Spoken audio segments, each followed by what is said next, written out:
अभी जो हमारे गेस्ट हैं यहाँ पर पीछे बैक स्टेज पर, वो अभी तक जितने भी गेस्ट आए हैं उसमें से सबसे कम एज इनकी है।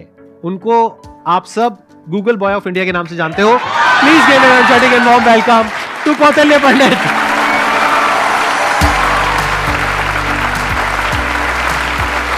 अरे प्लीज बैठो। आपकी एज कितनी है पहले तो ये बता दो। तो अभी करंटली आई एम 14 ईयर्स जी। आपको पता है यहाँ पर जितने भी लोग आए हैं उसमें सबसे कम एज आपकी है अभी। लेकिन सर मतलब जितने भी लोगों से अब तक मैं मिला हूँ आपकी एज के, मतलब 40-50 साल के या 30 ईयर्स के, आपके जितने भी शोज देखे हैं उनमें मेरे को तो सबसे कम उम्र के आप लगे हो। अरे ये बताइए मेरे को कि आपकी ये शुरुआत कैसे हुई? जब मैं 5 साल का था तो मुझे लिखना पढ़ना कुछ नहीं आता था। फिर ऐसे ही था कि मैंने 10-15 दिन में ही मतलब लिखना पढ़ना, like all the alphabets and everything I learn them. तो उसके बाद गर्मियों की छुट्टियों की बात है तो मेरे पापा जी एक स्कूल रन करते हैं छोटा सा गांव में, तो वहाँ पर मैं पढ़ता था। कहाँ के रहने वाले हो आप? मैं करनाल।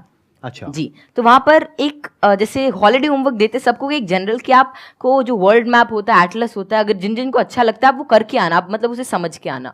तो फिर ये मेरे दादाजी ने कहा, फिर पापा जी ने कहा कि तो मैं भी कर सकता हूँ। तो पहले ही दिन मैंने देखा तो I got into it and I learned it.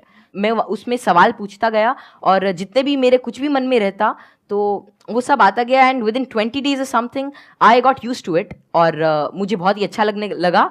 And जितना भी वर्ल्ड मैप वगैरह इस टाइप की रिगार्डिंग जितनी भी चीज़ें होती हैं, पॉलिटिक्स, इकोनॉमिक्स, वो सभी मुझे मतलब things were very easy for me. And उसी के बाद से लोग कहते गए कि नॉलेज बढ़ता गया और तब से मतलब यही है कि सीखने का प्रयास कर रहा हूँ। कुछ भी नई चीज़ मिलती है, like currently I am a student of 11th grade but I am learning things like astrophysics and quantum mechanics. तो I am not very into it but I like to study it and जितना भी मेरे से हो सकता है मैं उसके अंदर कोई नई चीज़ देखने का प्रयास करता हूँ और कोई नया सवाल पूछने की कोशिश करता हूँ, क्योंकि जितनी भी ज़्यादा क्वेरीज, जितनी भी ज़्यादा माइंड के अंदर जो भी कोई क्वेश्चन आता है I try to get it forward और वैसे ही सारी चीज़ें आसान होती रहती हैं। I try to delve myself deep into it, क्योंकि कोई भी फील्ड इस टाइप का I think that they need one thing that is really important for them, that is questioning. क्योंकि जितने ज़्यादा आप अलग टाइप के क्वेश्चंस पूछते हो उतना ज़्यादा आप उस चीज़ को अच्छी तरीके से समझ सकते हो। तो वही है कि मैं अभी भी क्वेश्चंस नए ढूंढ रहा हूँ, जवाब उनके मिल ही जाएंगे। बस ये है कि जितने ज़्यादा और नए और अच्छे क्वेश्चंस मेरे पास आते गए और आते हैं उनसे मैं आगे बढ़ने का कोशिश कर रहा हूँ। क्वांटम फिजिक्स में वेव पार्टिकल थ्योरी है जी सर। तो उसको आपने स्टडी किया होगा। हाँ, जैसे कि wave particle theory, dual nature of light and matter, वो सब, हाँ वो सब अभी धीरे धीरे मैं कर रहा हूँ। और स्पेशली अभी तो मैं एस्ट्रोफिजिक्स जो है वो ज़्यादा पढ़ रहा हूँ। और जैसे कि डार्क मैटर है, डार्क एनर्जी है, तो या फिर माइक्रोवेव रेडिएशन है, बैकग्राउंड रेडिएशन, एक्सपैंडिंग यूनिवर्स, ये सारी चीज़ें मुझे काफ़ी इंट्रीग करती हैं और इनके बारे में मैं कुछ रिसर्च पेपर्स और अलग अलग चीज़ें अभी स्टडी कर रहा हूँ। तो 0 पॉइंट फील्ड के बारे में भी आपने कुछ स्टडी करी है? नहीं, अभी ज़्यादा नहीं। अभी मैं जनरली जैसे अभी मैं टाइप 1A सुपरनोवा और उनके जो एक्सपेंशन है, लाइफ साइकिल ऑफ स्टार, उनके बारे में अभी मेरी रीसेंट स्टडी चल रही है। मैंने आपकी YouTube पर एक वीडियो देखी थी जिसमें एक न्यूज़ एंकर आपसे कुछ पूछ रही थी और आप एक एक करके सारे सवालों के जवाब दे रहे थे। तो क्या अभी भी आप उस तरह से सवालों के जवाब दे सकते हैं? कोई भी आपसे कोई भी कैसा भी सवाल पूछेगा तो आप जवाब दे सकते हैं? क्योंकि ऐसा है कि नॉलेज तो एंडलेस है और सब कुछ तो कोई जान ही नहीं सकता। लेकिन ये है कि जितना ज़्यादा मतलब अपने सराउंडिंग्स को ऑब्जर्व करते हैं तो उतना ज़्यादा क्या है, जितना ज़्यादा आप नॉलेज ग्रहण करते रहते हैं उतना आपका माइंड एक तरह की मैग्नेट की तरह बन जाता है। और उसके बाद कोई भी इंफॉर्मेशन, कोई भी चीज़ वो आपको आती रहती है। और ऐसा है कि बहुत सारी चीज़ें मेरे को नहीं भी पता होती और मैं उनको सीखता हूँ। अगर मानो कोई नई चीज़ मेरे को आज पता चलती है तो मैं उसे सीखूंगा और that would be like great for me. तो कोई भी चीज़ I always like to entertain and get new answers and new questions, क्योंकि उसी से ही एक नया फील्ड, एक नया पर्सपेक्टिव मेरे लिए ओपन हो जाता है। एक्सीलेंट जी। तो अब एक काम करते हैं, आप में से किसी के भी माइंड में कोई भी क्वेश्चन है किसी भी तरह का तो वो आप इनसे पूछिए। मैं ये जानना चाहता हूँ कि क्या हम यूनिवर्स को जान सकते हैं कि वो कितना बड़ा है, या हम अभी तक जान पाए हैं?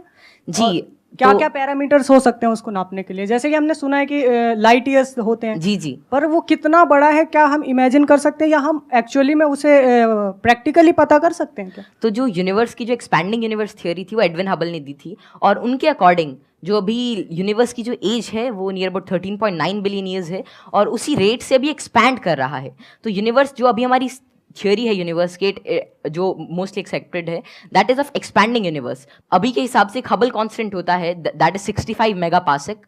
तो जो डिस्टेंस ऑफ यूनिवर्स है that is h times d, तो वही 13.9 बिलियन टाइम्स लाइट ईयर। तो इतना भी हमारा एक एस्टिमेशन है कि इतना यूनिवर्स हो सकता है। जैसे आपने इतनी सारी नॉलेज गेन कर रखी है, क्या आप भूलते नहीं है चीज़ों को, या भूलते हैं? कब रिवाइज करते हैं? हम पढ़ते हैं तो हमें रिवाइज करना पड़ता है, अगले हफ्ते भूल जाते हैं, रिवाइज करने के बाद भी भूल जाते हैं। एक्चुअली ऐसे ही होता है ना? Yes sir. अगर आप किसी चीज को अच्छी तरीके से देख लेते हैं, उसे समझ जाते हैं, तो उसकी एक आउटलाइन आपके दिमाग में रहती है और फिर आपको उसे ज्यादा रिवाइज करने की जरूरत नहीं रहती।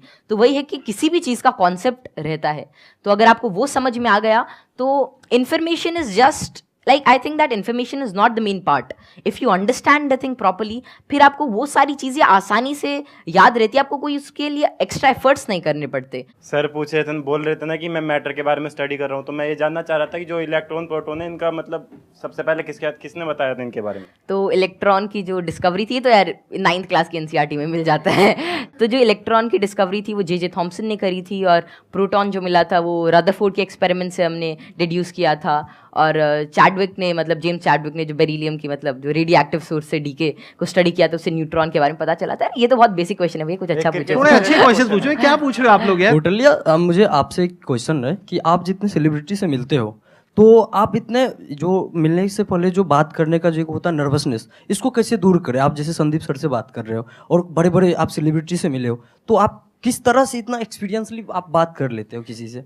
देखिए, जैसे आज मैं यही सोच के आया था कि मैं संदीप सर से मिलूंगा और उनसे बहुत कुछ सीखने को मिलेगा। तो ऐसा तो है नहीं कि संदीप सर आएंगे और मेरे से पूछेंगे चल ये बता, और फटाफट अगर कुछ गलत बताया तो एक थप्पड़ मारेंगे। ऐसा तो होगा नहीं ना। मतलब प्यार से बात करेंगे और अपना आशीर्वाद देंगे, कुछ अच्छा नई चीज़ शेयर करेंगे। तो वही है कि आप मतलब एक फ्री एंड पे रहें, और जहाँ पर भी आप मतलब अपने से आप सच जो है वो एक्सपेक्ट करें कि अगर मैं कहीं से सच बोल रहा हूँ तो थिंग्स वुड गेट ईजी, और make it easy in your brain. और हर जगह से अगर आप कुछ अच्छा सीख करने की कोशिश करते हैं, ट्रुथफुल रहते हैं, तो आप में nervousness is just a state of mind, और ये बस चला जाता है, जस्ट मिराज। तो बस संदीप सर हैं, आज इनसे बहुत कुछ सीखने को मिलेगा, आप सभी से आज बहुत कुछ सीखने को मिलेगा। तो आप ऐसा कुछ एक अपना परसेप्शन रखिए और फिर सारी चीज़ें आपके लिए आसान हो जाएंगी। मेरा ये क्वेश्चन है कि जैसे चंद्र ग्रहण लगता है, सूर्य ग्रहण लगता है, तो उसका कैसे पता लगता है कि वो कब लगेगा और किस टाइम में लगेगा, या कितना, उसका कैसे पता लगता है? ये तो पता है कि वो क्यों लगता है, बट इसका कैसे पता लगता है कि अब लगेगा, या कैसे, उसका क्या होता है? तो खैर ये जो टेक्नोलॉजी थी एस्टिमेट करने की कि कब सोलर एक्लिप्स, लूनर एक्लिप्स या कोई भी सेलेस्टियल मूवमेंट होगी, ये तो आज से मतलब कई हज़ार साल पहले ही डेड्यूस हो चुकी थी। और इसका रीज़न यही है कि ऑब्जर्वेशन से हम एवरेज टाइम निकाल सकते हैं। एक पैरेलैक्स एंगल आपने पढ़ा होगा कि उससे हम मतलब ये एवरेज स्पीड और एवरेज डिस्टेंस निकाल सकते हैं किसी भी चीज़ का, और उससे ही हम डेड्यूस कर सकते हैं कि कितना रेडियस है, कि एक साल में इतना डिस्टेंस ट्रैवल करती है। फिर एपोजी पेरेजी, फिर केपलर्स लॉ लगा के सेमी मेजर एक्सिस वगैरह निकाल के, तो उससे हम उसका डिस्टेंस यूज कर सकते हैं, और फिर टाइम पीरियड से हम we can actually deduce it. और एक नई चीज़ लूनर एक्लिप्स वगैरह के बारे में ये है कि जैसे जैसे आजकल क्या है, जो due to tidal forces moon हमसे हर साल 3 सेंटीमीटर दूर जा रहा है। तो बहुत हज़ारों सालों बाद ऐसा होगा कि सन तो उतना ही रहेगा लेकिन चांद जो छोटा हो जाएगा, तो उसके बाद मतलब एक्लिप्स जो होगी वो जिसे आजकल टोटल होती है उतनी नहीं होगी। तो ये estimation it is done by using observation. और एस्ट्रोनॉमी एक ऐसा फील्ड है जो हज़ारों सालों तक ऑब्जर्वेशन से ही चला, और बहुत सारे पुराने साइंटिस्ट जैसे केपलर, गैलीली, आर्यभट्ट, जितने भी बड़े लोग थे जो पुराने ज़माने के, वे सभी ऑब्जर्व करते थे। उनकी ऑब्जर्वेटरीज होती थी कि कैसे कैसे जो हेवनली बॉडीज़ हैं ये इंटरैक्ट कर रही हैं, कैसे कैसे ट्रैवल कर रही हैं, इनमें क्या चेंजेस हैं, और उन्हीं सभी चेंजेस को एस्टिमेट करके उन सभी को देख के आज हमने मतलब ऐसी सारी टेक्नोलॉजी को रिड्यूस किया है कि जिससे हम कर सकते हैं, एस्टिमेट कर सकते हैं उनका टाइम पीरियड, उनका डिस्टेंस, और कैसे वे एक्ट करेंगे। Excellent ji, big round of applause for him.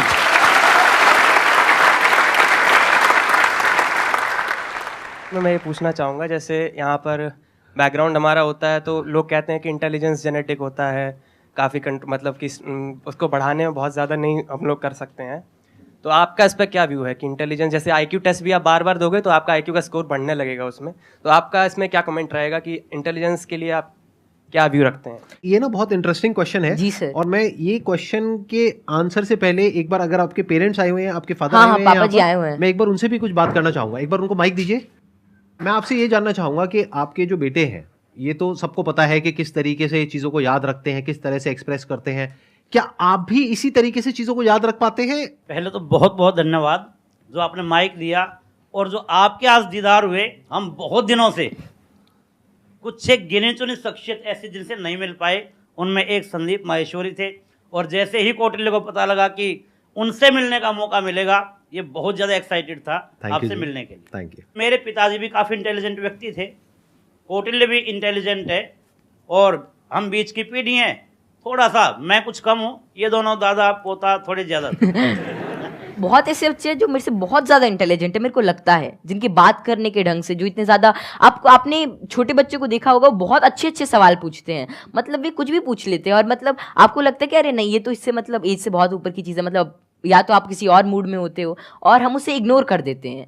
तो जैसे जैसे हम सवाल पूछते हैं, उतना ज़्यादा हमारे अंदर एक मतलब चीज़ों को जानने के लिए एक चाह रहती है, और अगर हम वो उस क्यूरियोसिटी को कर्ब नहीं करते हैं, तो उतनी ही ज़्यादा मतलब वो बाद में सवाल पूछता है, उसके एक इंक्विजिटिव ब्रेन रहता है, और curiosity something that drives this intelligence, and I don't think that there is such a great involvement of IQ and genetics. लेकिन हाँ, अगर आपका मन है कि कोई चीज़ जानने का, कोई चीज़ करने का, then it's all about will power, और कितना आप उसमें टाइम डिवोट करते हैं, कितना आप क्यूरियोसिटी और इंटरेस्ट से काम करते हैं। Because even Richard P Feynman said, it really doesn't matter कि how much you know, but it matters कि आप कैसी चीज़ों के बारे में सोच रहे हैं, और कितना इन्फॉर्मेशन आपके पास है, कितना नॉलेज आपके पास है। It really doesn't matter until and unless you try to use that knowledge, और आप उस नॉलेज से कोई नई चीज़ को समझने का प्रयास करते हैं। और कोई नई चीज़ तभी आ सकती है जब आपके पास कोई नया सवाल होगा। आपने बड़ी अच्छी बात बोली कि क्यूरोसिटी हम सबके अंदर होती है। जी सर। लेकिन होता क्या है कि घर में जाकर के हम उल्टे पुल्टे क्वेश्चंस पूछते हैं, जबकि क्वेश्चंस उल्टे पुल्टे नहीं होते हैं, सामने वाले को समझ नहीं आता है तो उसके लिए उल्टे हो जाते हैं, तो वो उसको चुप करा देते हैं। हाँ, बच्चे को चुप करा देते हैं, और वहीं पे उसकी क्यूरोसिटी मर जाती है। उसके बाद में क्वेश्चनिंग खत्म हो जाती है, उसके बाद में वो रटना शुरू कर देता है। रटने में इंटरेस्ट तो आता नहीं है, तो ना तो अब रट पाते हैं ना समझ पाते हैं, बिल्कुल दोनों तरफ से चले गए। तो अब मैं ये आपसे जानना चाहूंगा कि क्या बचपन में जब आपने क्वेश्चनिंग करी, इस तरह के क्वेश्चंस पूछते थे, शुरू में तो आपने अपने पेरेंट्स से पूछा होगा या अपने आसपास में जो लोग थे उनसे पूछे होंगे जी, तो क्या आपको सपोर्ट मिला? क्या उन्होंने आपको एनकरेज किया, या उन्होंने भी आपको यही कहा कि क्या फालतू के क्वेश्चंस पूछ रहा है? नहीं, जैसे I think I was fortunate enough कि जितने भी मैं सवाल पूछता, कोई ना कोई मेरा जवाब दे ही देता था। और बात शुरू ऐसी होती थी कि मानो कोई घर पे कोई बात चल रही है किसी भी चीज़ को लेकर, मानो दे टॉकिंग अबाउट के एक इकोनॉमिक क्राइसिस है देश में, तो मैं उसके अंदर मैं सुनता रहता था, या कोई भी ऐसी चीज़ हो रही है, कोई स्पेस मिशन जा रहा है, मैं सुनता रहता था, मैं चीज़ों को ऑब्जर्व करता था। और वैसे ही मेरे जो भी सवाल आते, I was fortunate enough to get their answers. और मानो अगर मेरे को उसका जवाब नहीं भी मिलता तो मैं पूरे दिन उनसे पूछता रहता। तो एक तो मैंने भी कसम खा रखी थी कि जवाब तो चाहिए ही, तो मैं खाते हुए भी यही पूछता, नहाते हुए भी यही पूछता, और जो भी काम करता मैं मतलब मेरे दिमाग में वही रहता जब तक वो रिजॉल्व नहीं होता। तो ज़्यादा मेरे को दिक्कत नहीं आई, और मेरे को जल्दी ही जवाब मिल गया। और अगर कोई ऐसा रहता तो मतलब मैं भी ठीक था, और मेरे family and everything they supported me really well. तो यहाँ पे वो जो पेरेंट्स मुझे अभी देख रहे हैं, उनके लिए एक बहुत बड़ा लेसन है कि अगर बच्चे कुछ क्वेश्चंस पूछते हैं तो उनके जवाब देने चाहिए, हमें पीछे नहीं हटना चाहिए, और अगर जवाब नहीं है तो हमें बोलना चाहिए। हाँ, विद ऑल दी हम्बलनेस कि भाई हमारे पास में जवाब नहीं है, आप खुद फिगर आउट करो जाकर। मतलब सर जब मैं छोटा था तो it was lean about like 2013 और समथिंग, और तब मतलब यही इंटरनेट बहुत कम था, और तो यही था कि कोई सवाल मेरे मन में आता, शायद वो नहीं पता रहता, तो मेरे पापा जी एक डोंगल आता था, मतलब वोडाफोन का, बहुत महंगा उसका रिचार्ज था, मतलब ऐसे मतलब अभी चला तो एक वीडियो देखने के बाद ही खत्म हो जाता था तो फिर वो लाते, और मतलब मेरा जो भी सवाल रहता मेरे को उसका आंसर मिलता। तो ऐसे ही एटलस आती थी और कई सारी बुक्स थी, उन्होंने मेरी बहुत हेल्प करी। और अगर कभी मानो पर्सनल मतलब कोई और out of the box idea आता है, कोई क्वेश्चन आता, तो उसका जवाब मुझे किसी भी सोर्स से मिल जाता। Thank you ji, thank you Kautilya. Okay, pleasure meeting you. चलो मिलो।